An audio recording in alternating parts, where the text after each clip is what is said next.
Prenons nos Bibles ensemble dans le livre de Romains au chapitre 4. Romains chapitre 4. Et nous allons ensemble lire les versets 13 au verset 17. Vous y êtes? Très bien. Espérant que tout le monde est debout, dans sa sainte présence, nous lisons. En effet, ce n'est pas par la loi que l'héritage du monde a été promis à Abraham ou à sa postérité, c'est par la justice de la foi. Car si les héritiers le sont par la loi, la foi est vaine et la promesse est anéantie, parce que la loi produit la colère, et que là où il n'y a point de loi, il n'y a point non plus de transgression. C'est pourquoi les héritiers le sont par la foi, pour que ce soit par grâce, afin que la promesse soit assurée à toute la postérité, non seulement à celle qui est sous la loi, mais aussi à celle qui a la foi d'Abraham, notre Père à tous. Selon qu'il est écrit, j'étais établi Père d'un grand nombre de nations.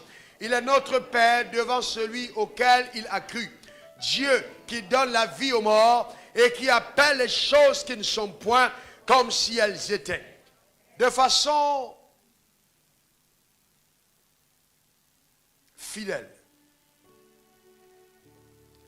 Je viens devant ton saint trône te demander ce soir, Père, une fois de plus, de me donner les mots adéquats, le langage qui sied, les illustrations qui vont convenir. Éternel, à faire comprendre, à faire passer ton message.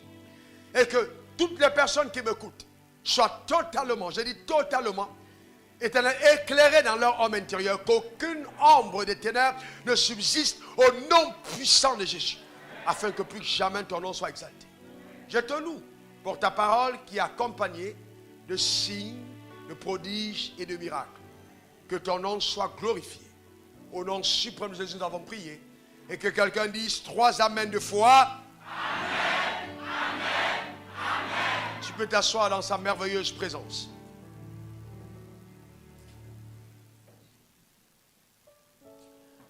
Souvenez-vous que le premier jour de ce séminaire, nous avons introduit ce thème au-delà de la loi par un sous-thème et la promesse engendra la loi. Et nous avons dit que la raison pour laquelle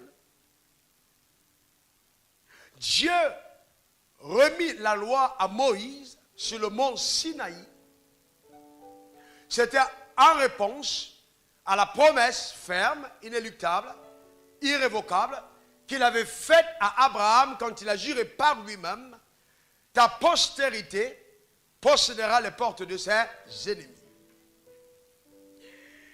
Et nous avons vu que cette promesse, pour s'accomplir, a donc dû transiter par la loi que Dieu a donnée au peuple d'Israël.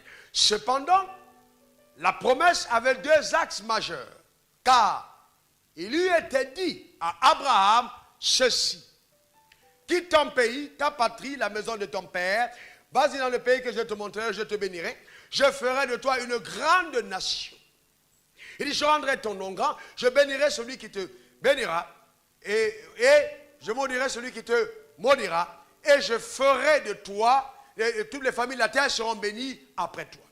Et nous avons donc vu que Dieu a promis qu'une grande nation allait sortir de la vie d'Abraham. Et c'est ainsi que Dieu a donc établi la nation juive. Et donc, en établissant cette nation, Dieu répondait clairement à Abraham, ou alors il tenait sa promesse à l'égard d'Abraham. Sauf qu'il n'avait pas dit à Abraham que seule la nation allait être bénie, mais il avait ajouté que toutes les familles de la terre allaient être bénies en Abraham. Parlant de toutes les familles, de toutes les nations, de toutes les ethnos, de toutes les langues, de tous les peuples, de toutes les tribus, Dieu était en train de dire que par Abraham, le plan de rédemption devait être mis en marche pour permettre à tous les hommes qui ont été privés de la gloire de Dieu par le péché d'Ève et Adam d'avoir à nouveau accès à la vie et de régner à nouveau sur la terre des hommes. C'était donc le plan magistral de rédemption qui était mis en marche par l'être le plus intelligent et le plus sage que l'univers n'a jamais connu, notre Dieu. Alors le peuple juif qui attendait la promesse de son Dieu a commencé à vivre justement sous cette loi qui tenait le peuple extrêmement captif. Sauf que cette loi ne découlait pas de la loi. Cette loi découlait de la promesse qui, elle, a été saisie par la foi. Et c'est parce qu'un homme eut foi en Dieu que la loi a été engendrée. Je crois que ça a été parfaitement et très bien compris par tout le monde, n'est-ce pas?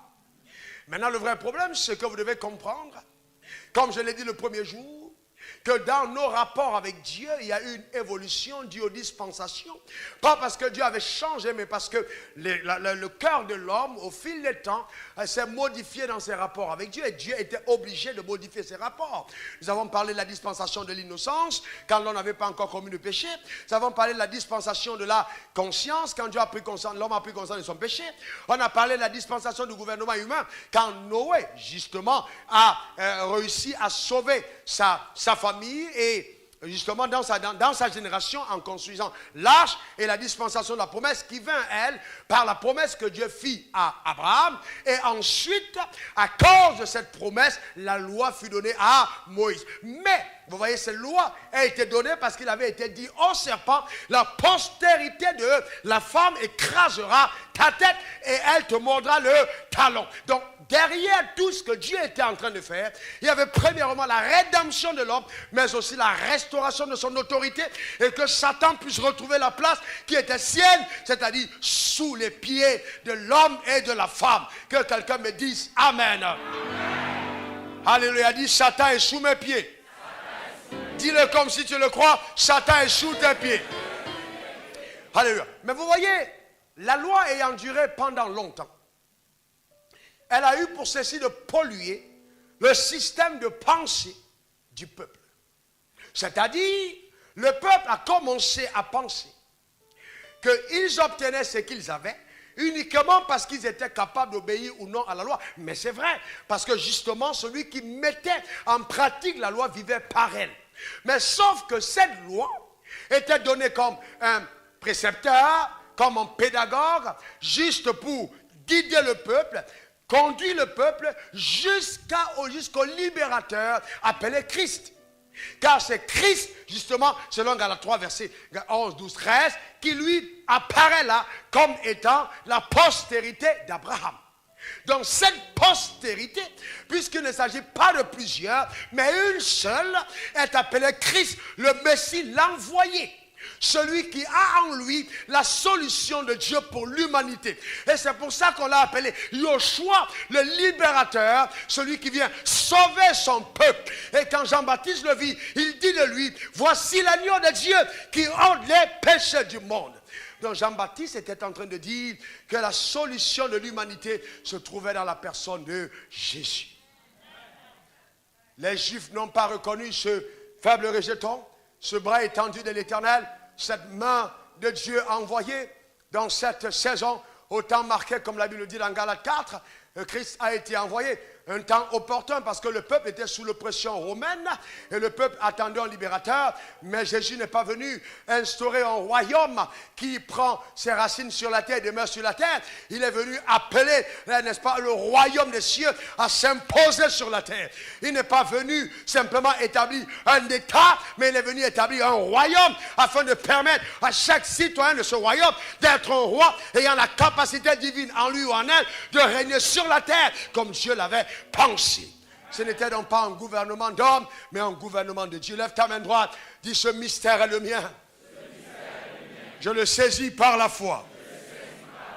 Et vous voyez, aujourd'hui, malheureusement, ce qui est extrêmement choquant, c'est de voir comment certaines personnes appelées au ministère de la parole ont été subtilement infiltrés, infectés, pénétrés, manipulés, désorientés par le diable, prêchant des doctrines de démons.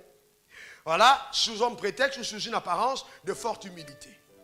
Et c'est la raison pour laquelle beaucoup de personnes vivent la misère et restent toujours dans la captivité. Il est donc important, mesdames, mesdemoiselles et messieurs, de noter ceci.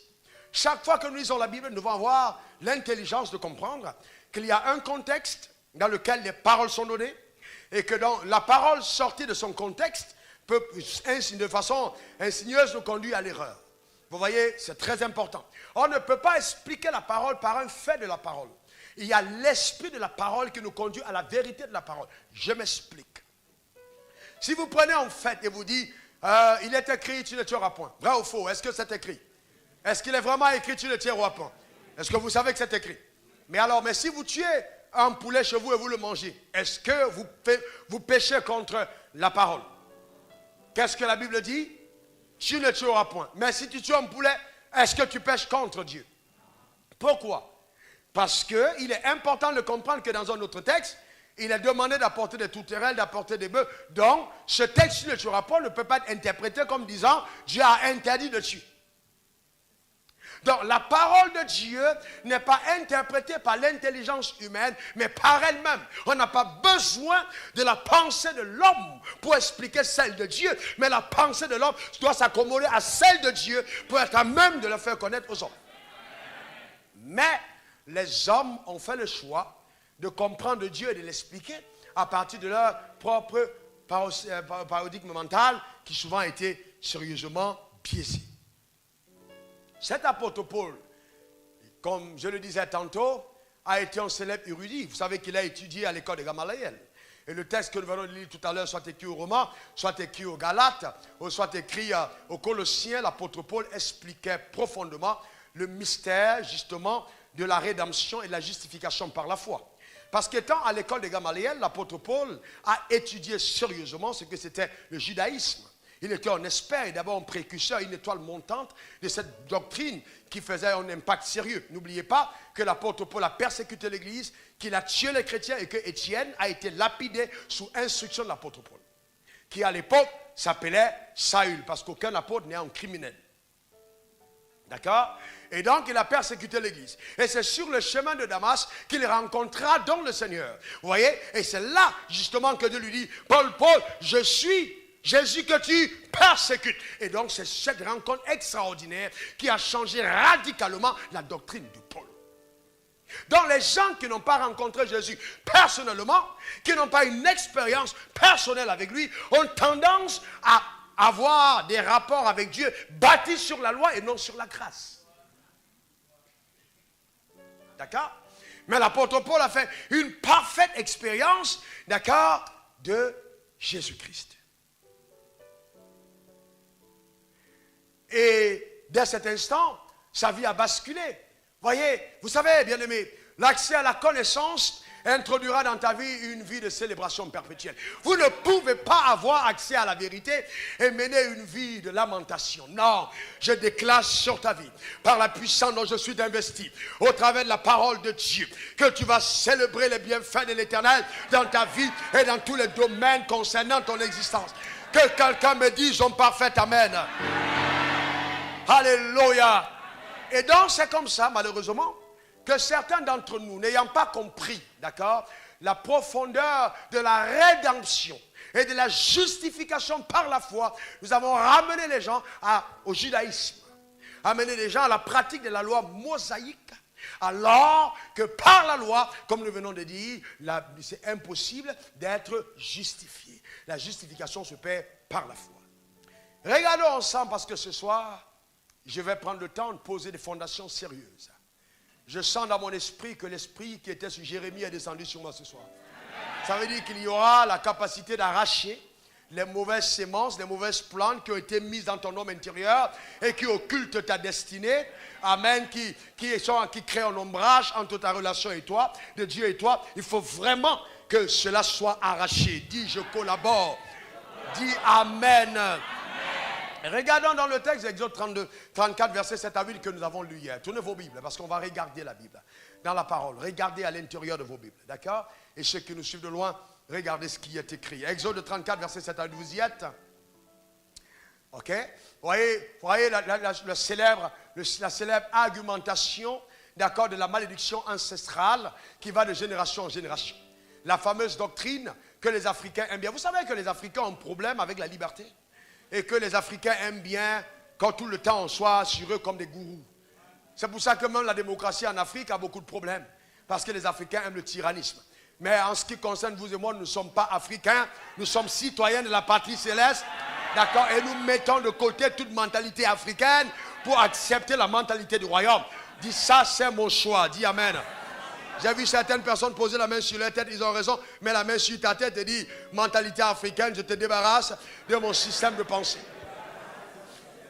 Regardons ce qui est écrit ici. La Bible dit au verset 7, qui conserve son amour jusqu'à 1000 générations, qui pardonne l'iniquité, la rébellion et le péché, d'accord?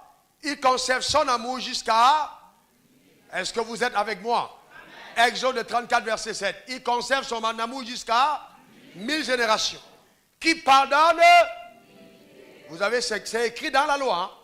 Il pardonne l'iniquité, la rébellion et le péché. Mais qui ne tient pas le coupable pour innocent. Arrêtons-nous là un moment. Si Dieu pardonne la rébellion et le péché, et en même temps il dit je ne tiens pas le coupable pour innocent, est-ce que vous ne trouvez pas une certaine forme de contradiction? Il dit je pardonne la rébellion et le péché, mais il dit je ne tiens pas le coupable pour innocent. Continuons.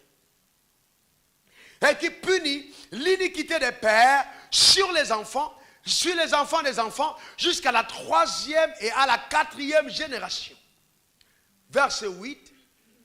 Aussitôt, Moïse s'inclina à terre et se prosterna. Qu'est-ce qui s'est passé? Moïse s'est incliné par terre et s'est prosterné. Ça veut dire quoi? Moïse étant le dépositaire de la loi, ce texte est donné à Moïse dans le contexte de la dispensation de la loi et non de la grâce. Cependant, je vous fais observer ceci. Ok? Les gens ont plus tendance à se focaliser sur la dimension de la punition. Que Dieu punit l'iniquité des pères vers les fils. Et donc vous entendez les prédicateurs, oh, vous avez déjà entendu ça, Dieu va te frapper. Je suis arrivé dans une église, on disait, Saint-Esprit, saisis-toi, 15 coups de fouet.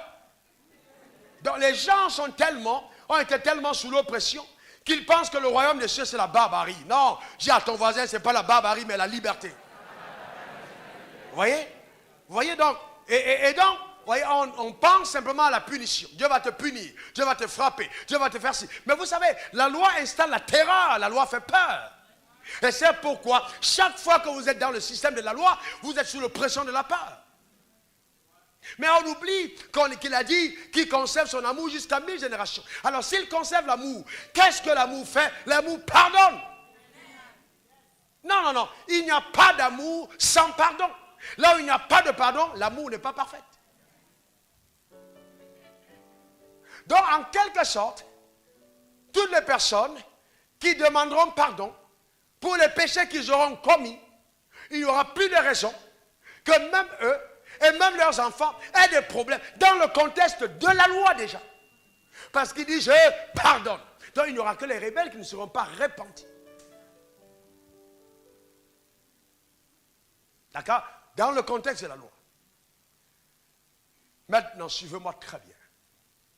Qui est l'auteur de la loi? Dieu ou le diable? Dieu est-il légaliste ou amour? Comment est-ce que Dieu se définit? C'est un Dieu d'amour ou pas? Très bien. Bien qu'il soit juste, il est amour. Mais dans la définition de l'amour, qu'est-ce que l'amour fait? L'amour pardonne tout, l'amour supporte tout, l'amour endure tout, l'amour ne recherche pas son intérêt. Mais recherche l'intérêt, ça veut dire que quand Dieu te donne quelque chose à faire, il ne recherche pas son intérêt, mais quand il le demande par amour pour que tu sois heureux et non malheureux. Donc l'objectif final de la loi n'était pas le malheur, mais le bonheur des hommes. Au travers de la postérité qui allait venir. Et c'est pourquoi Jean 3,16 dira, car Dieu a tant aimé le monde qu'il a donné son Fils unique, afin que quiconque croit en lui ne périsse point, mais ait la vie éternelle. Vous voyez, Dieu a tant aimé le monde.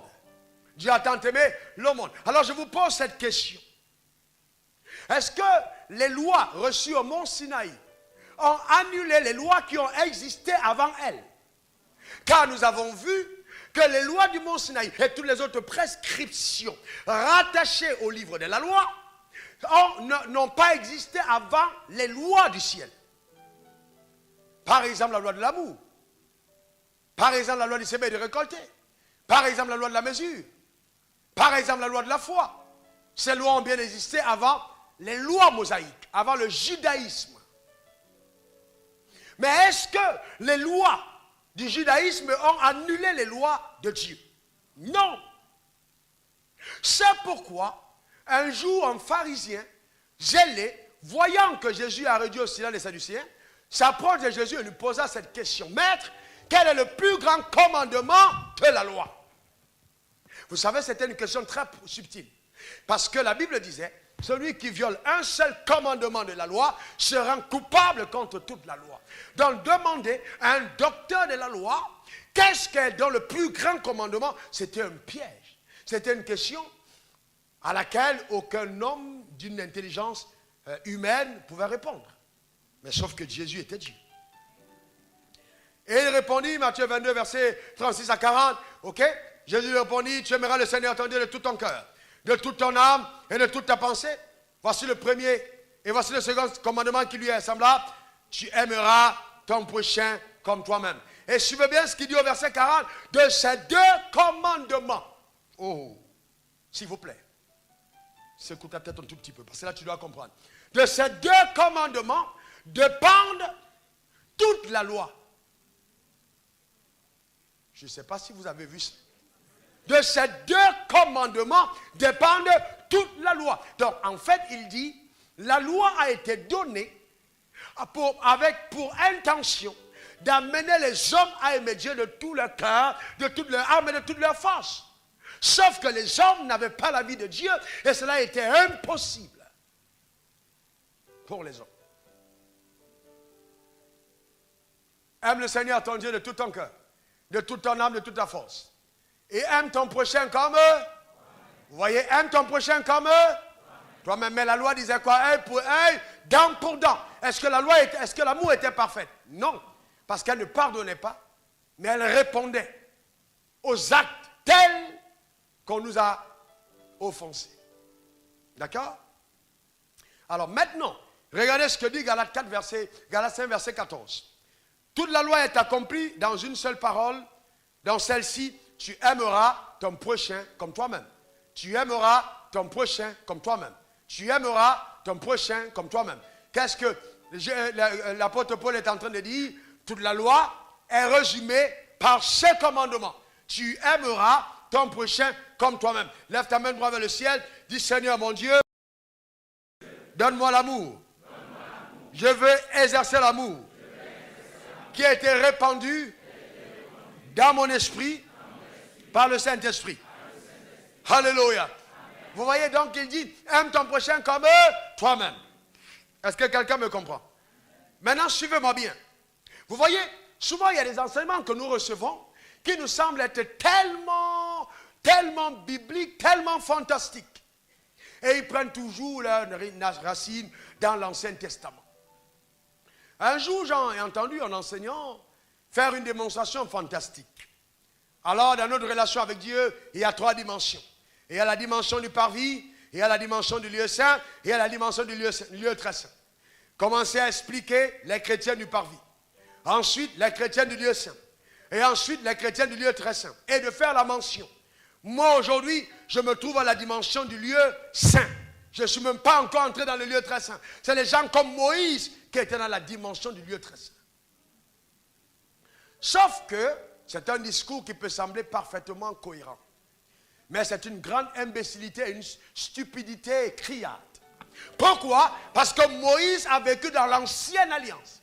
Et dans cette ancienne alliance, le voile du temple était là et n'était pas encore déchiré. Et une seule fois par an, quelqu'un qui était tiré par le sort, il entrait avec le sang pour les péchés du peuple. Donc personne de l'Ancien Testament ne peut prétendre avoir une relation plus étroite que nous dans la Nouvelle Alliance. Pourquoi? Parce que dans l'Ancien Testament, les gens allaient au tabernacle et ils partaient avec leur sacrifice. Ils entraient au tabernacle. Mais dans la Nouvelle Alliance, nous n'avons plus besoin d'aller au tabernacle. Écoutez-moi bien. Les gens se déplaçaient pour aller rencontrer Dieu. Dans la Nouvelle Alliance, Dieu s'est déplacé pour nous rencontrer.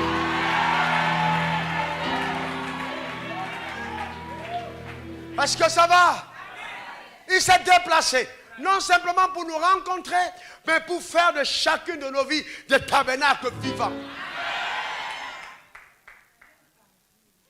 Donc, mais quand vous dites aux gens, oui, moi je suis au lieu saint, vous devez vous battre pour grandir dans les degrés. Ça devient exactement les mêmes enseignements du judaïsme. Et ça devient les mêmes choses qu'on enseigne dans les sectes. Je suis au 3e degré, 4e degré, 5e degré, 6e degré, 7e degré. Les maîtres sont au 12e. Non. Non. Vous voyez, quand on est à court de messages, il faut écouter les gens qui peuvent t'inspirer. Est-ce que vous comprenez de quoi je parle? Souvent, le vrai problème, c'est que les gens ne savent pas quoi prêcher le dimanche ou quelle nouvelle révélation donner. Ils sont obligés de fabriquer les révélations. Non, Jean-Baptiste a prêché le même message, ça n'a pas changé son appel. Ceux qui ne sont pas appelés à enseigner les mystères, taisez-vous et asseyez-vous pour écouter d'autres. On a besoin de la vraie parole.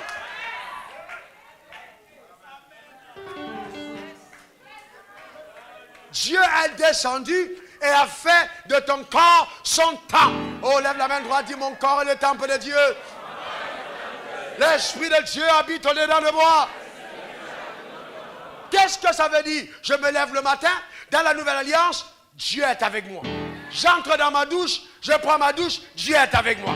Plus grave, je vais aux toilettes, même dans mes odeurs, Dieu est avec moi. C'est incroyable. Vous ne pouvez pas imaginer. C'est incroyable ce qui se passe. Il dit, je suis avec toi. Et il va plus loin. Je ne te délaisserai. Je ne t'abandonnerai. Est-ce que vous comprenez? Et je vais vous dire qu'il le dit à quelqu'un dont il connaît l'origine de l'histoire.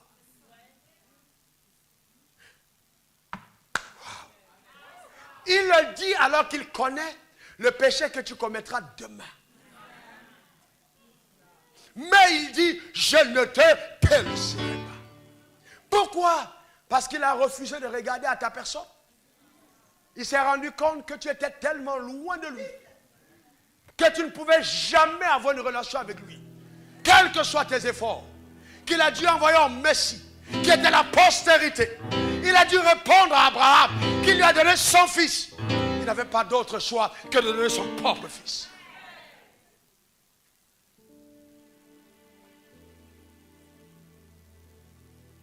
Est-ce que vous comprenez? Donc le Fils est venu pour notre rédemption. Bien-aimé, le voile du temple est déchiré. J'en promets les gens qui sont là. Oh Seigneur, je ne sens pas ta présence. Bien-aimé, ce n'est pas le vent simplement, c'est la foi. Est-ce que tu es avec moi? J'ai dit c'est la foi. Tu n'as pas besoin de le sentir. Tu as juste besoin de le croire. Ce que sa Bible dit est vrai. Elle ne ment pas, il est présent. Dis à ton voisin, il est présent. Encore, il est présent. Alléluia. Amen.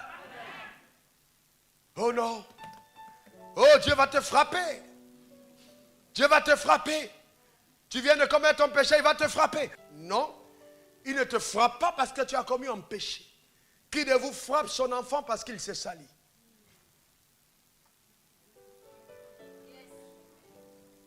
Non, non, non, non, non, non, non, non, non. Non, il ne te frappe pas parce que tu as commis un péché. Mais tu es toi-même mal à l'aise de t'être sali dans le péché. Parce que ta nature n'est plus une nature qui s'accommode à la saleté du péché. Donc même s'il décidait de ne pas te frapper, toi-même tu ne peux plus être à l'aise. dans le péché. Parce qu'il a changé ton cœur. Est-ce que vous me comprenez? Tu ne peux plus être à l'aise. Ton moteur est conçu pour la justice, la sainteté et la droiture.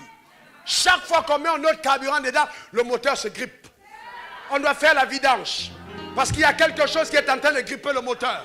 Le péché n'a pas de place dans ton cœur. Parce que Dieu a changé le moteur de ta vie. Il dit, garde ton cœur plus que toute chose. Quelqu'un dise Amen. Quelqu'un dise Amen.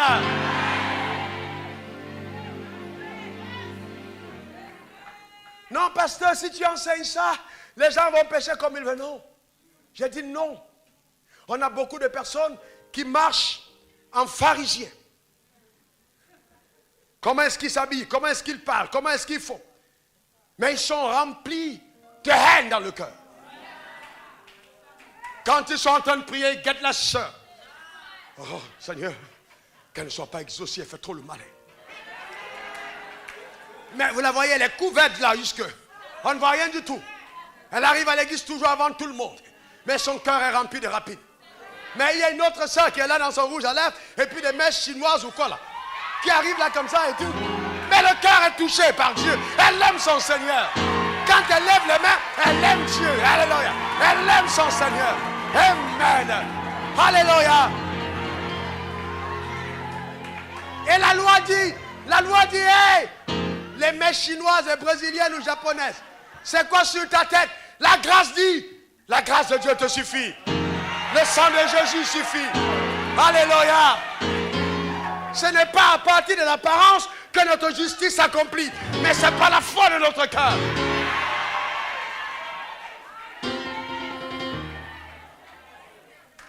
T'as vu la dame là?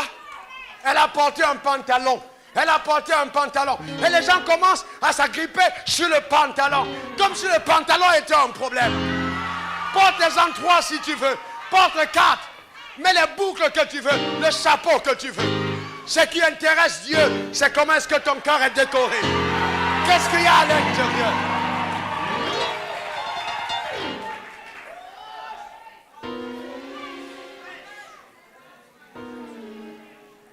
Et donc on voit à l'église des gens qui viennent et ils sont traités comme des sous-êtres. Oh non, non, non, non, c'est pas possible. Tu veux rencontrer qui là? Le pasteur. Pasteur, tu fais quoi dans la vie? Non, je vends. Ah, le coup, c'est pas le pasteur, tu vas voir. Il faut aller voir. Vous voyez? Ça, c'est des réactions de la loi. Les réactions de la loi. On agit avec toi en fonction de ta classe. Est-ce que vous avez compris? On te respecte en fonction de tes apparences. Amen. Et on oublie que celui qui est en face ressemble exactement à Jésus. Qui a reconnu le bras de l'Éternel? Qui l'a reconnu? Si on ne l'a pas reconnu, c'est normal que les gens ne te reconnaissent pas. Mais ce n'est pas parce qu'ils ne te reconnaissent pas que tu n'es pas ce que Dieu dit que tu es. Lève ta main droite vers le ciel. Dis, je suis un héros. Né pour vaincre. Un terrain pour l'enfer. Un sacerdoce royal. Une nation sainte. Alléluia. Alléluia. Amen.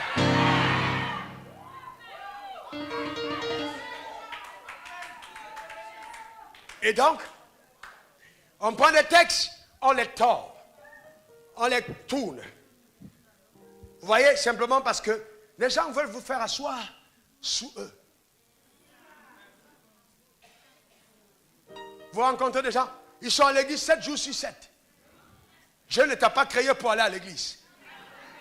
Ça, c'est un problème. 7 jours sur 7, lundi, mardi, mercredi, jeudi. Matin et soir, tu es à l'église. Si ton pasteur a échoué dans la société, et que l'église est devenue son refuge, qui te laisse régner dans la vie. On ne règne pas dans l'église, on règne dans... Tu n'as pas compris de quoi je parle. Est-ce que quelqu'un comprend de quoi je parle? Est-ce que quelqu'un est avec moi?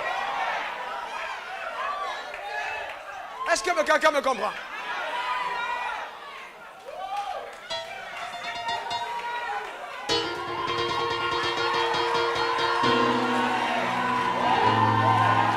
Yes!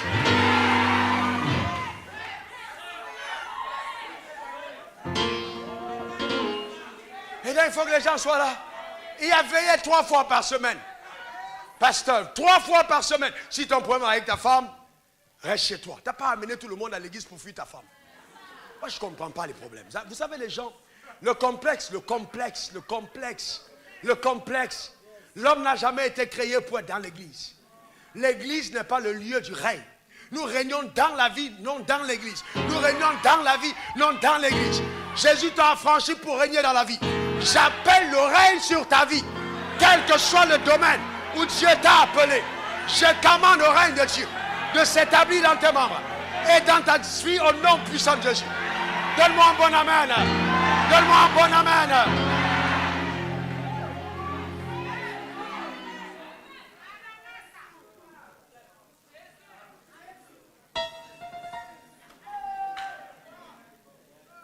La Bible dit, Christ, Galates 3, verset 13, nous a rachetés de la malédiction de la loi, étant devenu malédiction pour nous, car il est écrit, maudit quiconque est pendu au bois. Oh, dit, j'ai été racheté. Et regardez ce que le verset 14 dit, afin que la bénédiction d'Abraham, j'appelle cette bénédiction, je l'appelle sur l'assemblée. Je l'appelle sur ceux qui m'écoutent. Il dit, afin que la bénédiction d'Abraham eût pour les païens son accomplissement en Jésus-Christ. Suivez bien, il n'a pas dit, la bénédiction d'Abraham eut pour les Juifs. Mais pour les païens. Son accomplissement en Jésus-Christ. Et que nous ressuscitions par la foi l'Esprit qui avait été promis. Lequel esprit? Le Saint-Esprit, que seuls reçoivent les fils d'adoption, par lequel on crie Abba Père. Maintenant, suivez-moi bien. Quand je dis que nous n'étions pas sous la loi, les gens me disent, mais pasteur, dans ce cas, que veut dire ce texte? Suivez-moi bien. L'Africain, l'Américain, l'Indonésien, l'Européen n'a jamais été sous la loi.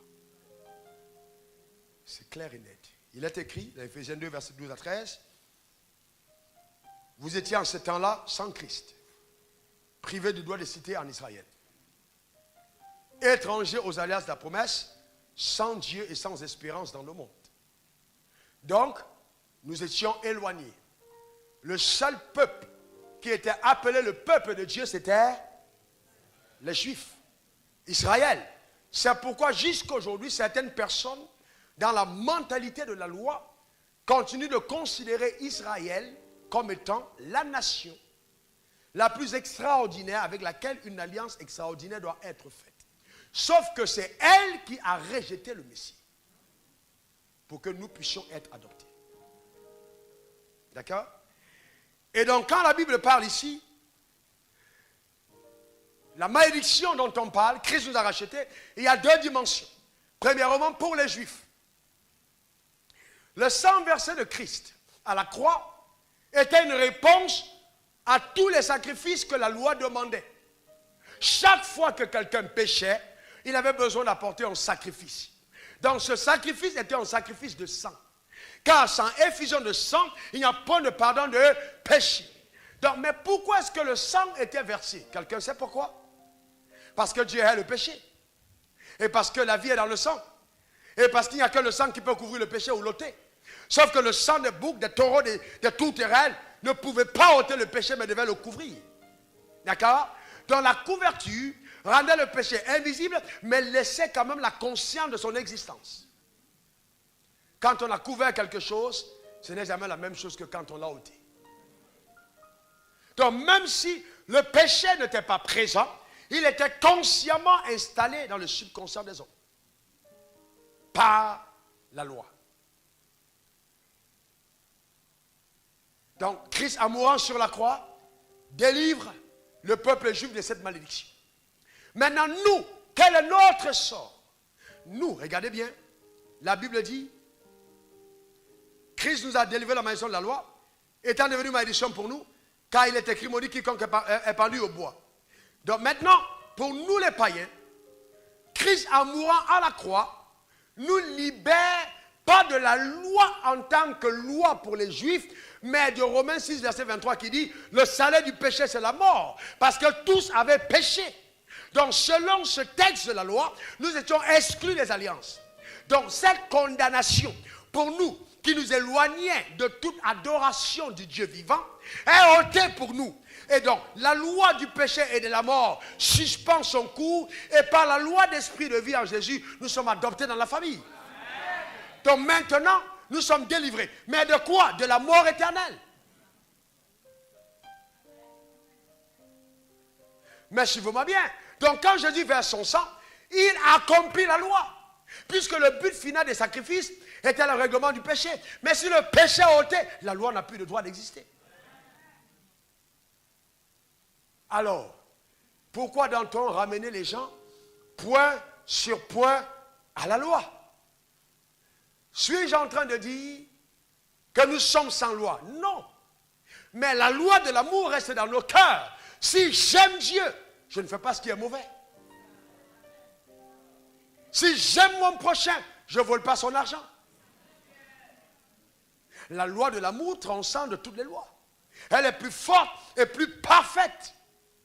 Parce que la loi te condamne pour les mauvaises choses que tu n'as pas faites. Mais l'amour te condamne pour les bonnes choses que tu ne fais pas. C'est-à-dire, si Dieu te met à cœur après ce message de me signer un chèque 2 millions, et qu'à la fin, au lieu de me signer un chèque 2 millions, tu me donnes 50 000 francs, l'amour te condamne de n'avoir pas obéi. Mais la loi n'a pas trouvé de... il n'y a rien, il n'y a aucun texte de la loi qui te condamne de n'avoir pas fait. Donc la loi est plus faible que l'amour. Je ne sais pas si vous comprenez ce que je veux dire. Donc celui qui sait faire ce qui est bien, il ne le fait pas. Contre Dieu, il pêche. Vous voyez, Dieu nous donne la capacité d'aller au-delà de la loi. Lève ta main droite, dis, je suis au-delà de la loi. Car l'Éternel m'a libéré. Alléluia. Alléluia. Maintenant, suivez-moi bien. Vous allez aimer. Ouh là là, vous allez aimer la parole. Qu'est-ce que Dieu a dit au serpent? Il dit, la sémence de la femme écrasera ta tête. Dans le but de Dieu n'était pas simplement la restauration de notre règne sur la terre en termes d'avoir, mais c'était aussi l'autorité, la puissance du ciel par notre vie. C'est comme ça que hier, sur cette même autorité, les testicules ont été guéris, les maladies ont disparu. Normal. Est-ce que vous me comprenez? Les ovaires ont repoussé. C'est normal. C'est normal. Quand la puissance est là, le diable est silencieux. Quand on parle sous cette loi, le royaume du diable décule. Et le règne de Dieu avance. Le règne de Dieu n'avance pas parce que je prie, mais il avance parce que je parle. Il dit, regardez le texte qu'on a lu, celui qui appelle les choses qui ne sont pas. Oh, qu'est-ce qu'il n'y a pas dans ta vie? Est-ce que tu as déjà appelé? Oh, s'il te plaît, regarde-moi. Qu'est-ce qu'il n'y a pas dans ta vie? Est-ce que tu l'as déjà appelé? Le vrai problème, c'est que beaucoup d'entre nous n'activons pas cette loi et on se plaint. Je vais te montrer dans la parole de Dieu que ta destinée sur la terre ne dépend plus de Dieu. J'ai refusé que Dieu choisisse à ma place. Tu comprendras pourquoi je te le dis.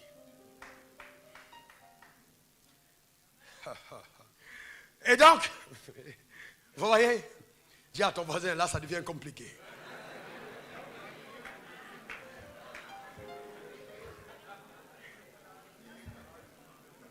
Voilà, regardez ce que la Bible dit dans Colossiens 2, verset 13 à 14. Vous qui étiez morts par vos offenses. Vous qui étiez morts par vos... Qu'est-ce que la Bible dit? Par nos offenses. Est-ce qu'on était jugés? Mais on était... Je vous pose une question. Vous avez déjà vu un mort qu'on juge? Demandez au pasteur avocat, à l'avocat pasteur qui est à ma gauche. Si vous avez un cas contre quelqu'un là-bas et on dit qu'il est mort, qu'est-ce que le dossier devient? On fait quoi? On radie la procédure. Ça veut dire que contre un mort, il n'y a pas de justice. Mais la Bible dit que nous étions morts par nos offenses. Donc la loi n'avait pas de force contre nous. On était déjà morts.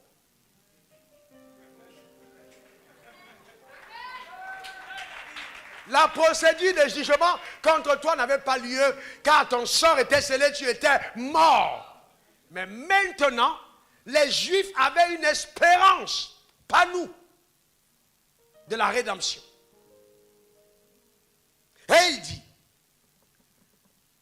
Mon parler des offrandes par l'incirconcision de votre chair, parce qu'on n'était pas circoncis. Rappelez-vous que la circoncision était donnée à ceux qui étaient juifs. Donc ceux qui n'étaient pas juifs n'étaient pas circoncis. Sauf ceux qui étaient rachetés comme esclaves dans la maison, quand circoncisés au même moment que les fils de la maison. Comme Abraham l'a fait pour ses fils et ses esclaves. Alors la Bible dit, il vous a rendu à la vie avec lui, en nous faisant grâce. Soulignez ce qui suit. En nous faisant grâce de quoi? S'il vous plaît, lisez ça à haute voix. En nous faisant grâce de quoi? Pour toutes nos... Il nous a fait grâce des offrandes passées, pas futures. Il t'a fait grâce de quoi? S'il te plaît, est-ce que vous êtes là? Je ne suis pas dans une église qui ne connaît pas la parole. Permettez-moi de continuer d'enseigner. Faisant grâce de quoi? Pour toutes nos... Est-ce que Dieu t'a pardonné toutes tes offenses? Par Jésus-Christ? Oh, s'il te plaît, lève ta main droite si tu le crois. Amen. Il t'a fait grâce pour quoi? Pour toutes tes offenses. Ça veut dire quoi? Que si j'offense Dieu aujourd'hui, je l'offense demain, je l'ai offensé hier, toutes les offenses ont été résolues à la croix par Christ. Je ne sais pas si quelqu'un comprend de quoi je parle. La Bible dit ensuite, il a effacé l'acte dont les ordonnances nous condamnaient et qui subsistait contre nous. Il a détruit en le clouant à la croix. Vous savez, quand Jésus est mort à la croix, on a mis sur son écriteau roi des Juifs. Mais quand on condamnait, quelqu'un et qu'on le crucifiait, on mettait les charges sur sa tête pour dire, celui-ci a volé, il a fait ci, il a fait ça, c'est pour ça qu'on le tue. Donc quand il mourait sur la croix, en haut de sa tête étaient inscrits tous les péchés que toi et moi avons commis, nos pères avaient commis, nos arrière-grands-pères avaient commis. Il nous a fait grâce pour ces offenses. Donc s'il nous a graciés, d'où vient-il qu'on nous rappelle les fautes de nos pères qui ont été expiés à la croix, puisqu'il nous a fait grâce? Ça n'a aucun sens. Ça peut paraître bon, mais ce n'est pas vrai.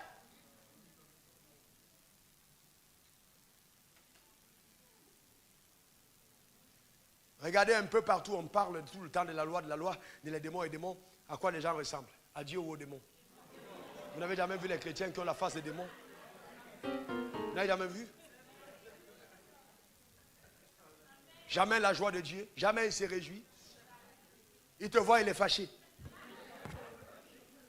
Quand il te voit descendre de ta Jaguar, il dit que lui, il a péché. Parce qu'il ne comprend pas la grâce. Lui ne fonctionne que dans la loi. Et la loi produit la colère. C'est pour ça que les gens sont toujours énervés. Les gens de la loi sont toujours en colère. Jamais contents. Parce que la loi produit la colère. Pourquoi? Ils sont toujours en colère.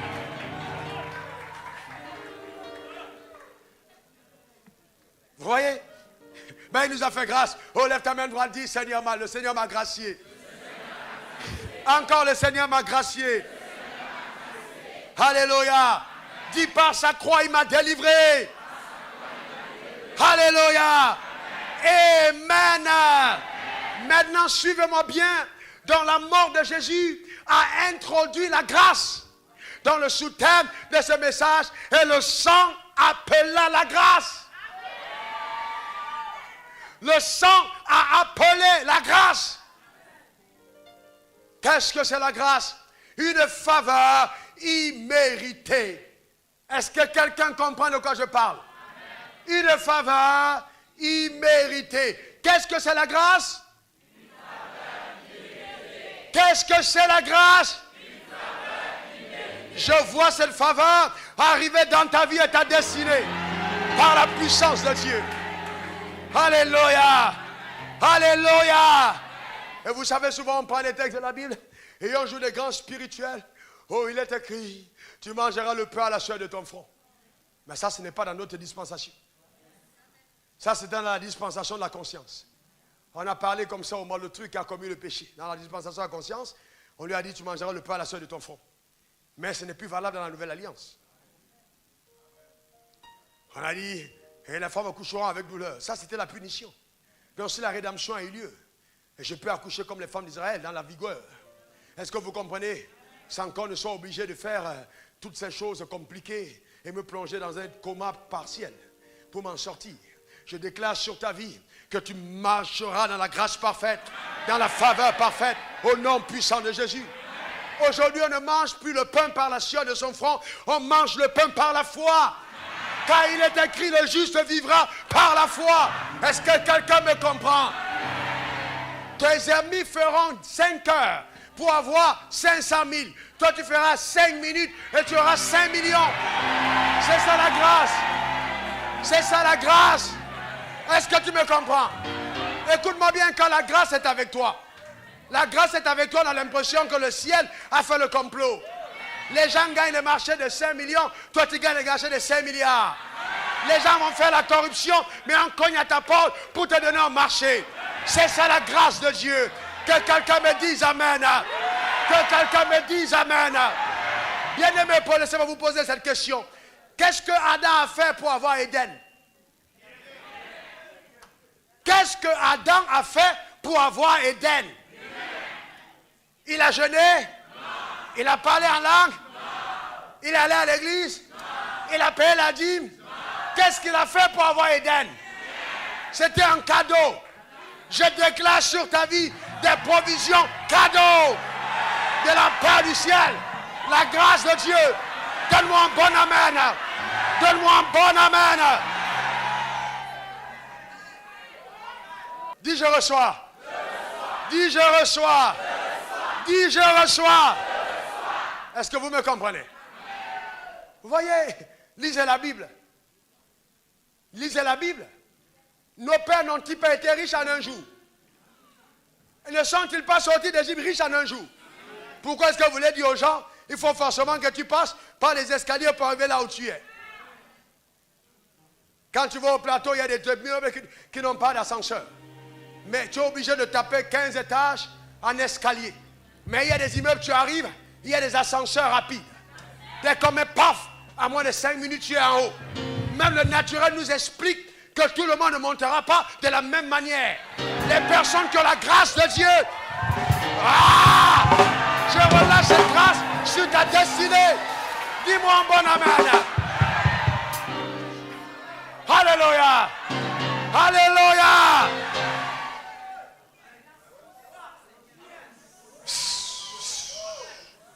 Silencieux. C'est pas les ascenseurs fait go, go, go, go. Non, silencieux. Tu montes à une vitesse et tu arrives en haut. Je te vois monter dans ta position de hauteur. Je te vois installer dans l'oreille. Quelqu'un me dise un bon amen. Alléluia.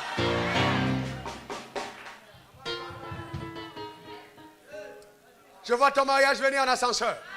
Je vois ta promotion venir comme un ascenseur. Je vois la provision arriver par ascenseur. Alléluia. Donne-moi un bon amen. N'oubliez pas que si vous expliquez tout ce qui vous arrive, il est probable que l'esprit de la loi conduit vos pas. Je reprends. Si vous expliquez tout ce qui vous arrive, il est probable que l'esprit de la loi conduit vos pas. Mais nous sommes dans la grâce. Nous sommes dans la grâce. On ne peut pas expliquer tout ce qui nous arrive. Nous sommes dans la grâce. Et Dieu nous a tellement graciés qu'il a dépouillé les autorités et les dominations. Il les a livrées publiquement en spectacle, en triomphant d'elles par la croix.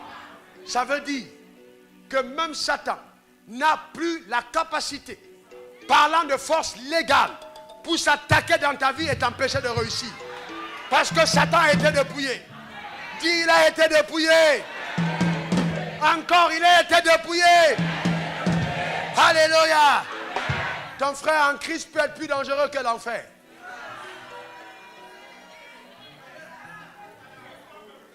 Chaque fois que j'ai eu des problèmes, où je me suis senti menacé, il y avait un frère en Christ derrière. Ce n'était pas simplement le diable. Je préfère avoir un démon, avoir affaire à un démon qu'avoir affaire à un frère non converti. Parce qu'il peut être terrible. Jésus n'a pas été menacé par les démons, il a été menacé par Pierre. Il a dit, arrière de moi, Satan. Parce que l'invasion du royaume des ténèbres passe toujours par des personnes mal affermies à vos côtés. Guette à gauche et guette à droite. Assure-toi que tu es bien encadré. Dis à ton voisin, je suis sûr que ce n'est pas de toi qu'on parle. Alléluia. Alléluia. Est-ce que tu peux acclamer la grandeur de ton roi? Est-ce que tu peux acclamer Jésus? Alléluia. Répète après moi, par la foi, je saisis la grâce qui m'a été faite par la foi. J'ai un meilleur travail, un meilleur mariage, des enfants. Je règne par la foi. Le ciel relâche ses provisions à mon égard. J'annonce que la loi n'a pas d'emprise sur ma vie, car avec l'audace de ma foi, je règne et je terrasse les géants au nom de Jésus. Amen. Amen. Et amen.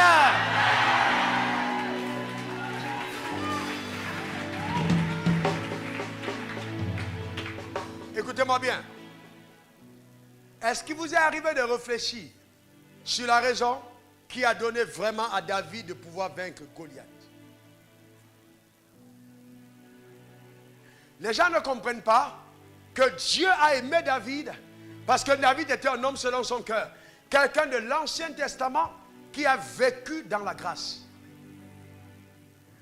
Quand David arrive et qu'il voit l'armée qui est, vous voyez, en renu contre le peuple d'Israël, et qu'il dit, ton serviteur ira se battre, Saül va faire quelque chose. Il va lui donner son armure, n'est-ce pas? Ses vêtements de guerre. Et il va porter les vêtements de guerre. Il va vouloir poser un pas et il dit à Saül, je ne suis pas habitué à ça. Et il va enlever. Le vrai problème, c'est que si Dieu ne nous a pas habitués à la loi et que nous voulons porter la loi, on ne va jamais terrasser Goliath. David n'avait pas la loi, n'était pas l'armure des combattants de son époque, mais il combattait avec sa fronde et c'est Saint-Pierre qui l'a ramassé pour terrasser Goliath. Pourquoi veux-tu porter l'armure de la loi pour affronter les défis de la vie? Tu ne peux pas régner dans la vie avec l'armure de la loi. La loi pèse, la loi est lourde. La loi t'empêche de marcher. La loi t'empêche de faire des exploits. Mais alors que la foi te donne la victoire sur tous tes adversaires. Lève ta main droite, dis, je marche par la foi. Car l'Éternel est avec moi. Répète-le en tes propres mots. Encore. Alléluia. Alléluia. Vous voyez, nous devons apprendre à marcher avec l'armure de la foi. Amen. Car Jésus a dépouillé les autorités et les dominations. Le diable a été vaincu. L'enfer a été mis en déroute. La puissance des ténèbres a été ridiculisée. Aujourd'hui, le règne de Dieu est arrivé. Le salut est arrivé. Son autorité est arrivée. La vie de Dieu est en toi. Alors lève ta main droite, dis, je règne sur la terre. Car l'Éternel est avec moi. Alléluia. Alléluia. Wow. Quelqu'un dit wow. Quelqu'un dit wow. Je vois quelqu'un redressé par la puissance en haut. Rappelez-vous cette femme, elle était courbée depuis 18 ans. Et c'était le jour du sabbat. Pourquoi est-ce que Jésus prenait tant de plaisir à guérir les jours du sabbat? Parce qu'il voulait montrer aux gens qu'il était l'aboutissement de la loi et que sa présence rendait la loi silencieuse. Et les docteurs de la loi étaient là. Il a regardé la femme. La Bible dit qu'un esprit courbait.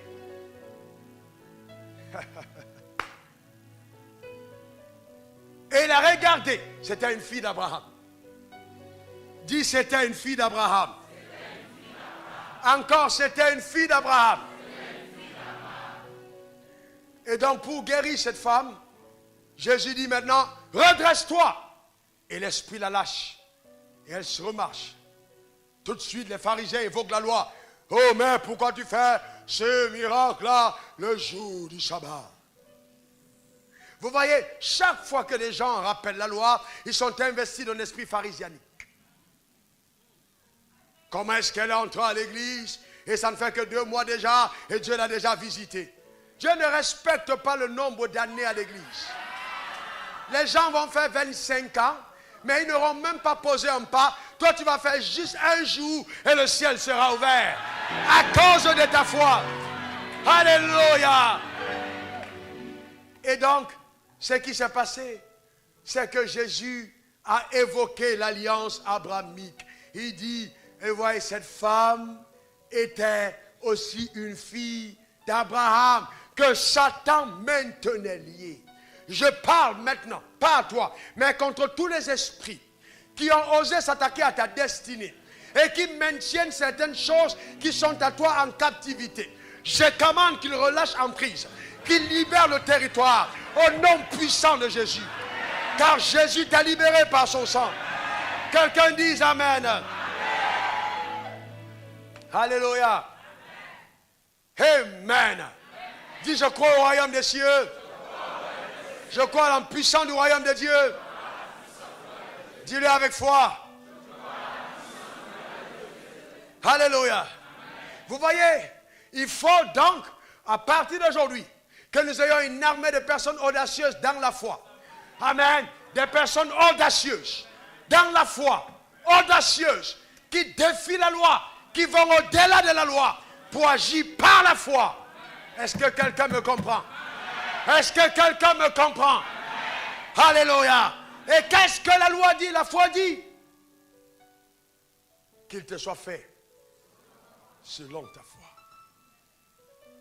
C'est pour ça que j'ai dit tantôt que j'ai refusé le soin de laisser à Dieu de choisir ce qu'il veut pour moi.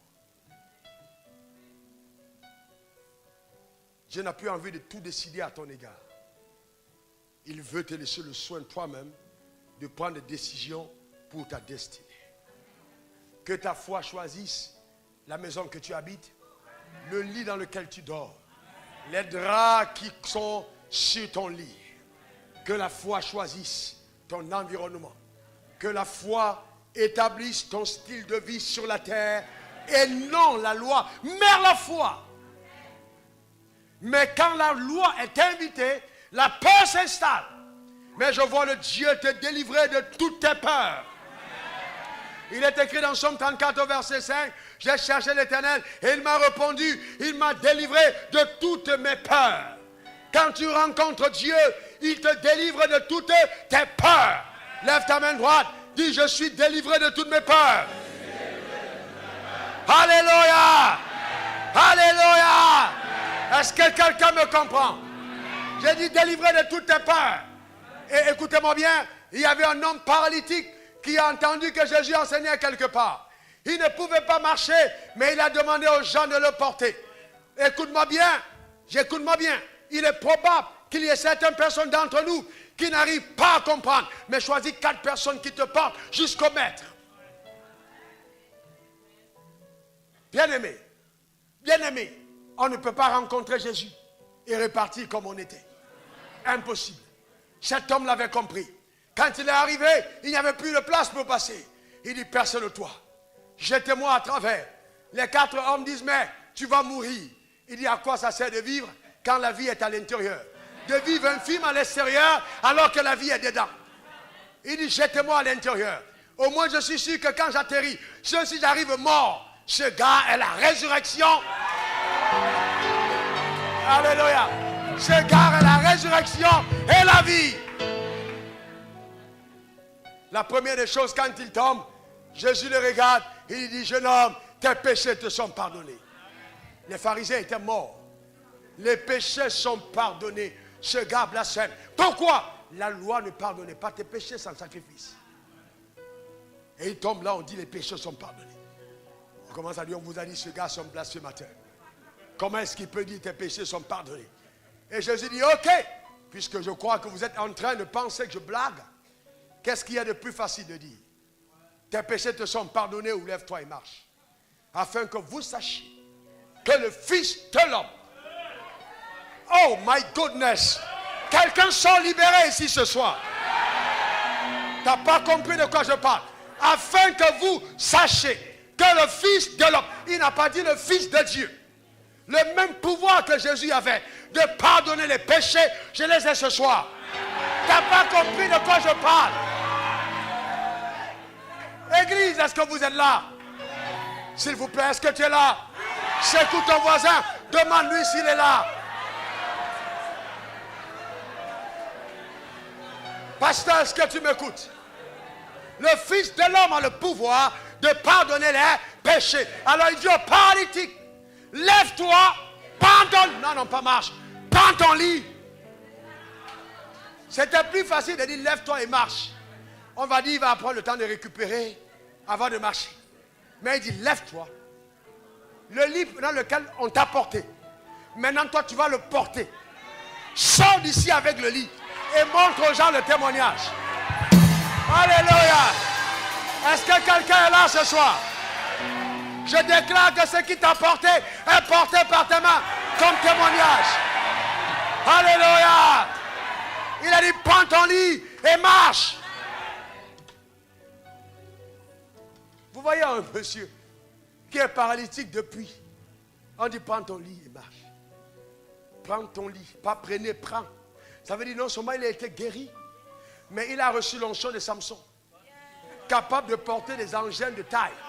Alors qu'à l'instant il était entré paralytique. Je vois des gens que Dieu va révolutionner ce soir par son pouvoir. Est-ce que quelqu'un me comprend? Est-ce que quelqu'un est avec moi? J'appelle sur ta vie ce pouvoir extrême que Dieu a donné aux hommes comme moi afin que ta vie soit libérée de l'oppression diabolique. Quelqu'un dise Amen. Quelqu'un dise Amen.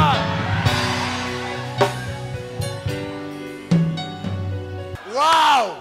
Tes péchés te sont pardonnés. J'ai dit tes péchés te sont pardonnés. Écoutez-moi très bien, la grâce est terrible. La grâce a invité au royaume des cieux. Pour le premier invité était un brigand. Alors qu'il y a des gars qui ont travaillé 3 ans chassant les démons, ils ne sont pas entrés en premier. Le premier invité au royaume par Jésus était un brigand. Condamné à la croix. Il dit en vérité, je te le dis, aujourd'hui toi et moi, nous serons ensemble dans le royaume de mon Père. Ce n'était pas une ancienne église. Ce n'était pas un bishop. Il y a des bishops qui ne sont pas connus au ciel. Mais il y a des gens avec la foi spéciale, reconnaissant Jésus-Christ, qui ont leur nom dans le livre de vie. Alléluia!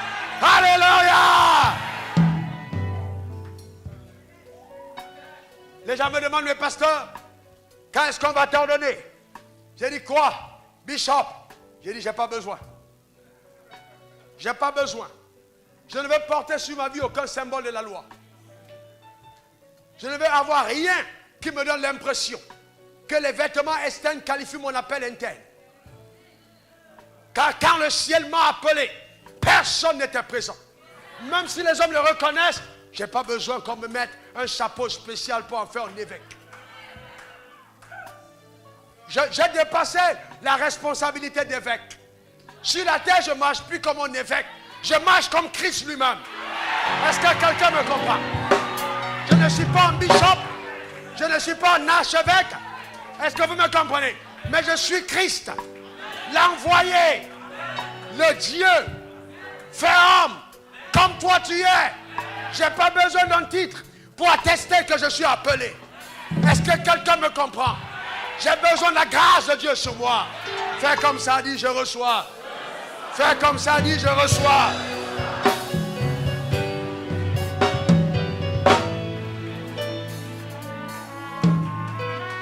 Est-ce que j'ai un problème avec ceux qui le font? Il est fait à chacun selon leur foi. Ma foi n'est pas allée dans les bichopelats. Elle est restée en Christ. Qu'il soit fait à chacun selon sa foi. S'il y a des gens parmi vous, fils, vous voulez être bishop, je vais vous ordonner bishop. Mais je connais un homme qu'on appelle Jérémie. Quand il est sorti, Dieu lui a dit, Jérémie, Jérémie, avant que tu ne sois dans le ventre de ta mère, je te connaissais. Avant que tu n'en sois sorti, je t'avais consacré, je t'avais ordonné prophète des nations.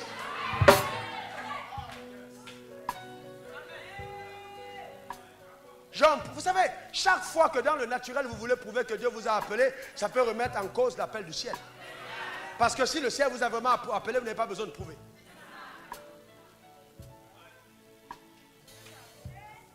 Oh, j'ai ma carte pastorale. Alléluia. J'ai ma carte d'évêque. Alléluia. Moi, j'ai le ministère en moi. Est-ce que quelqu'un est avec moi? Ah, pasteur, ils vont te prendre ton église. Il n'y a aucun problème. Il n'y a aucun problème. L'appel est en intérieur. Ça, ce n'est que le reflet. Vous me mettez même au désert du Sahara, un temple de la foi verra le jour. Est-ce que vous me comprenez? Parce que le ministère est à l'intérieur. Fais comme ça, la grâce est là. Fais comme ça, la grâce est là. Fais comme ça, la grâce est là.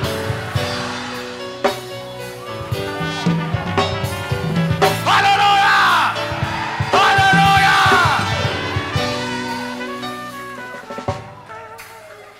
Laissez-moi conclure pour ce soir. Ma Bible dit qu'il y avait une femme. Elle perdait le sang depuis 12 ans. C'est le meilleur exemple d'audace de la foi. Cette dame était condamnée par la loi. Notez le texte, Lévitique 15, versets 25 à 28. Une femme qui aura un flux de sang pendant plusieurs jours, hors de ses époques régulières, c'est-à-dire ses menstrues, ou dont le flux durera plus qu'à l'ordinaire, sera impur tout le temps de son flux, comme au temps de son indisposition menstruelle. Lévitique 15, 25 à 28. Qu'est-ce que la Bible dit? Valeureux chantre l'Éternel. Une femme qui a ses menstrues, ou qui perd le sang en dehors des temps de menstrues, est indisponible et impure aussi longtemps que le sang coule. Oh, la loi est sévère. Qui parmi vous ont passé un concours pour être malade? Personne. Voilà une dame qui tombe malade, une dame qui perd son sang, elle perd le sang, et la loi dit, tu es impur parce que tu es malade. Qui a voulu être malade parmi vous? Personne. La Bible dit, tout lit sur lequel elle couchera pendant la durée de ce flux sera le lit de son flux menstruel, et tout objet sur lequel elle s'assiera sera impur comme lors de son flux menstruel. Ça veut dire que même si elle marche et qu'elle touche ta chemise est impure à cause de sa maladie. Quiconque les touchera sera souillé. Il lavera ses vêtements, se lavera dans l'eau et sera impur jusqu'au soir. Donc si elle t'a touché le matin en allant au boulot, ta journée est finie. Impureté jusqu'au soir. Lorsqu'elle sera purifiée de son flux, elle comptera encore 7 jours, après lesquels elle sera. Ça veut dire que même si le sang s'arrête, c'est 7 jours après qu'elle recommence à travailler. Sinon, elle est impure. Cette femme va donc entendre Jésus prêcher. Pendant longtemps, je me suis demandé, mais qu'est-ce qui avait pris cette femme? Et j'ai découvert dans la parole ce que la femme avait entendu. Vous voulez savoir? Ce qui a changé la dame. Regardez le message qu'elle a entendu dans Matthieu 9, versets 16 à 22. Personne ne met une pièce de drap neuf à un vieil habit. Dis à ton voisin, je ne mettrai pas une pièce de drap neuf à un vieil habit. Matthieu 9, verset 16. Car il emporterait une partie de l'habit et la déchirure serait pire. Vous avez vu ça? On ne met pas non plus du vin nouveau dans les vieilles outres. Autrement, les outres se rompent, le vin se répand et les outres sont perdues. Mais on met le vin nouveau dans des outres neuves. Et le vin et les outres se conservent. Tandis qu'il leur adressait ces paroles, voici un chef arriva, se procéda devant lui et dit, ma fille est morte il y a un instant. Mais viens, impose-lui les mains et elle vivra. Qu'est-ce qui a provoqué ce qui s'est passé? C'était l'enseignement de Jésus remettant en cause la force de la loi. La dame écoutait et tout à coup la Bible dit, Jésus se leva, le suivit avec ses disciples. Et voici, une femme atteinte d'une perte de sang depuis 12 ans s'approcha par derrière.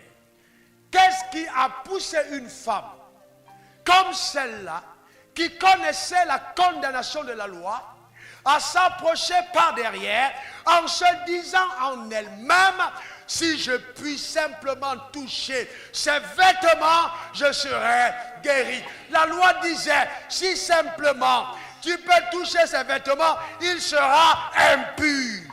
Mais elle dit non, si je puis toucher ses vêtements, je serai guéri. Elle outrepasse la loi. Pourquoi? Parce que sa perception des choses de Dieu ont changé par l'enseignement. Elle a compris qu'on ne peut pas mêler la doctrine de la nouvelle alliance dans le drap de l'ancienne alliance. On ne peut pas mêler la vie de Dieu dans les anciens préceptes de la loi. Elle a compris que la venue de Jésus mettait fin aux ordonnances de la loi. Et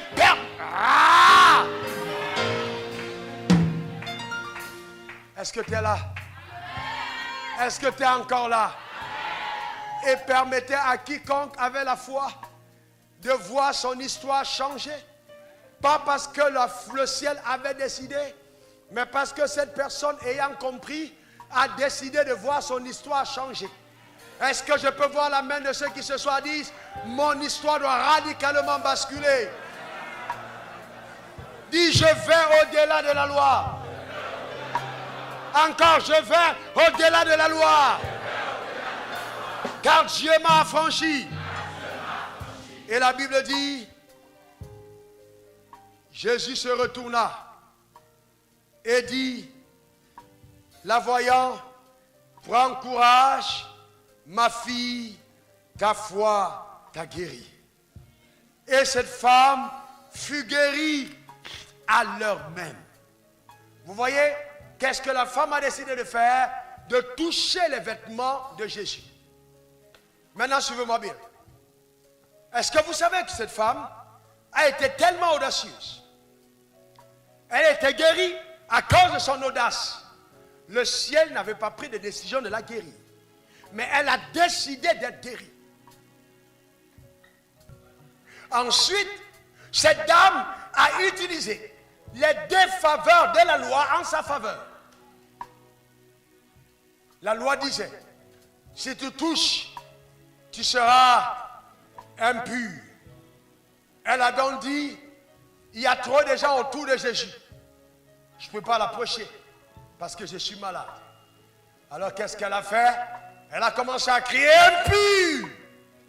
Les gens se sont tournés. Elle dit, le sang est en train de couler et tout le monde fuit. Parce que personne ne veut que sa journée ne soit gâchée.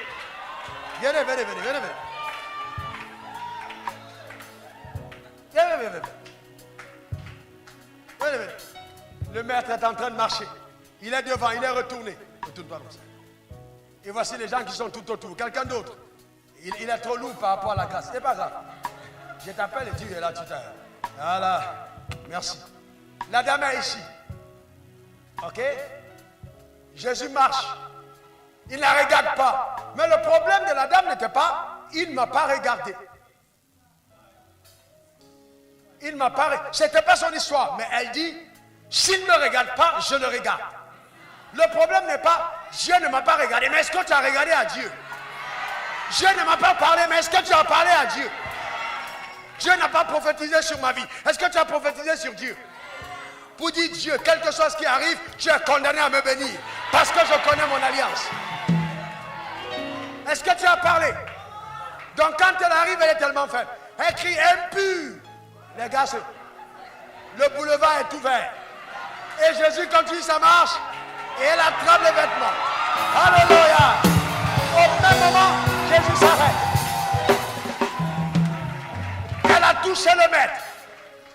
Bien-aimé, elle a touché alors que le sang n'était pas encore versé.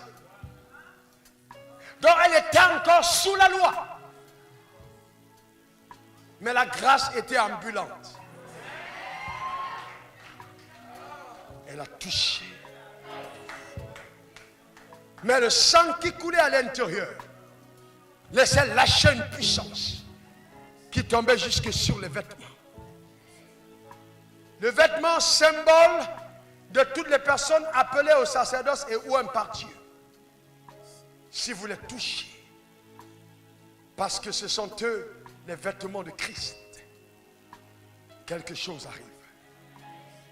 Jésus lui dit, ta foi t'a sauvé. À l'instant, elle fut guérie. Pourquoi? Parce qu'elle avait guéri. Troisième chose qu'il faut comprendre, Jésus n'avait pas le programme de la guérir. Il allait chez le chef. Il y a trop de boss dans cette église et puis on n'arrive même pas à me toucher. Touche Dieu. Jésus suivait le chef qui était venu le voir. N'oubliez pas que dans la société, il y a des gens qui peuvent déplacer facilement les pasteurs chez eux à cause de leur rang. Même Jésus a été déplacé par ses chefs. Il est parti avec lui dans sa maison. Nulle part la Bible me dit qu'il y a un pauvre qui l'a transporté jusqu'à chez lui. Quand il entrait dans les maisons, il semblait qu'il entrait dans les maisons des gens qui pouvaient le recevoir. Même quand il allait chez Zachée. Zachée était encore un païen, bien païen. Il a mangé à sa table à cause de sa position. Il était court, mais il est monté sur un sycomore pour essayer de repérer le passage du roi. Elle a touché le vêtement. Et tout de suite, bien que le ciel n'avait pas un programme pour elle, elle a organisé un programme en sa faveur. Au même instant, ce n'était pas une campagne d'évangélisation, mais elle a organisé un mouvement de prière de guérison à l'instant même. Et elle a institué elle-même la méthode par laquelle elle devait être guérie. Aucune méthode biblique ne disait qu'on est guéri par touche de vêtements. Mais elle a dit, je vais établir une méthode que beaucoup de personnes ne connaissent pas. Si je puis le toucher. Alors je déclare sur ta vie ce soir, que la grâce d'en haut te touche là où toi tu touches les vêtements du maître au nom suprême de Jésus. Dis-moi amen. Quelqu'un me dit un bon amen. Alléluia. Alléluia. Amen. Ce qui est intéressant de comprendre, j'aime cette femme, elle a choisi le jour de son miracle. Elle a choisi son jour. Ce n'est pas les gens qui disent, oh Dieu, guéris-moi quand tu veux. Elle dit aujourd'hui. Dieu va me guérir quand il veut. Non, elle a dit aujourd'hui. Dis à ton voisin, c'est aujourd'hui. Aujourd'hui, c'est le jour de mon jour. Je ne sors pas d'ici sans que le ciel ne m'ait rendu visite. Car je m'accroche aux vêtements du Seigneur. Par la foi, je touche le ciel. Et bien aimé, la dernière chose que cette femme a réussi à faire, elle est entrée dans l'histoire. Toi, tu lis son histoire aujourd'hui à cause de son audace. Alléluia. Lève ta main droite, dis, je ne vais pas mourir anonyme. Car Dieu a promis à Abraham qui rendra mon nom grand. Je déclare que la bénédiction sur mon nom est relâchée. Car l'Éternel, par l'indigent de la boue, pour les faire asseoir avec les grands dans leur table. Ce soir, par l'audace de ma foi, je déprogramme l'action du ciel. Et je déclare qu'à cause de mon audace, ce que j'attends m'est accordé. Ce soir même, je déclenche l'esprit de vie en Jésus. Cette loi qui me donne d'opérer dans le surnaturel. Je confesse que la peur n'a plus de pouvoir sur ma vie. Je n'ai plus peur.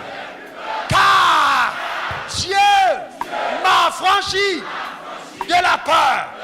Il m'a délivré de toutes mes peurs. Je n'ai plus peur. Peur du cancer. Peur de la pauvreté. Peur de la mort. Peur de la stérilité. Peur de l'inefficacité. Peur de commettre des erreurs. Je n'ai plus peur. Car la vie de Dieu est dans mes membres. Et je règne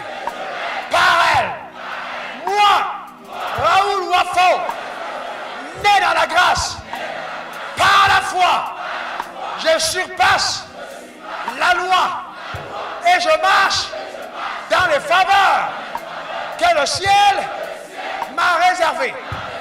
Je déclare que je possède des terres que je n'ai pas achetées, des maisons que je n'ai pas bâties. Mes maisons sont remplies par la grâce. J'annonce sur ma destinée que l'élévation est mon partage, la domination est mon héritage. Je suis sage et intelligent. Et Satan est sous mes pieds. Je prophétise la défaite de mes adversaires. Car Jésus a mis Satan sous mes pieds. Aujourd'hui, je prophétise dans les airs, sur la terre et sous la terre. Et je déclare qu'aucune puissance envoyée contre ma destinée ne saura museler l'action de Dieu à mon égard. Lève ta main dans sa présence. Lève ta main, remercions Dieu ensemble.